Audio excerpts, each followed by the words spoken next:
आपण exercise number 151 start and पूर्ण NGC with automatic generator जसे जनरेटर या ठिकाणी रिपेज मोटर जोडलेलं आहे आपण चालू करणार आहोत. त्या ठिकाणी ऑब्जेक्टिव्ह आपल्याला द्यायचे आहे. त्याच्यामध्ये मोटर आपल्या स्टार्टरसोबत जोडायचे आहे. त्याचप्रमाणे जनरेटर आणि आर्मीच्या त्यांचं कनेक्शन करायचं आहे.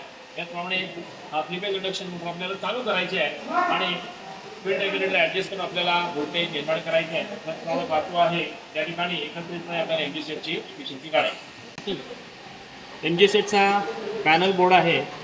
त्याचप्रमाणे या ठिकाणी पॉवर फॅक्टर मीटर आपण जोडलेला आहे जो आपल्याला मोटरचा पॉवर फॅक्टर दाखवेल जोडल्यानंतर. त्याचप्रमाणे या ठिकाणी शंट जनरेटर हा स्पिरल केज इंडक्शन मोटरसोबत कपल केलेला आहे आणि त्या दोघांचंही जे कनेक्शन आहे ते कनेक्शन आपण या पॅनलसोबत या ठिकाणी केलेलं आहे.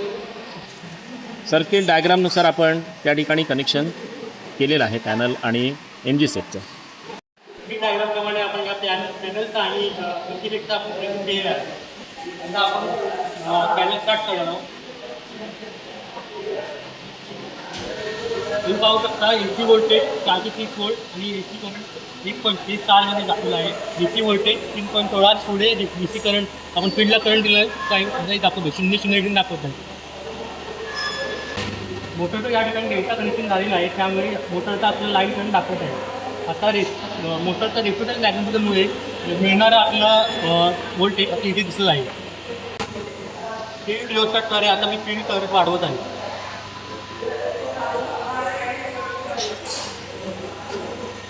फील्ड रिओस्टॅटद्वारे मी जनरेटरचं व्होल्टेज 220 व्होल्टवर सेट केलेलं आहे. आणि DC शंट जनरेटरबरोबर रेजिस्टिव्ह लोड जोडलेला आहे. मी जनरेटरवर लोड जोडत आहे. जनरेटरमध्ये लोड दिल्यावर मिळणारा लोड करंट इथे आम्ही दर्शवलं आहे त्याची मी नोंद घेतली आहे.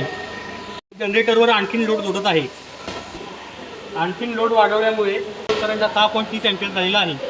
शंट जनरेटरची आउटपुट कॅपॅसिटी 2.5 kW आणि कर्मेचर करंट 10 अँपिअर आहे.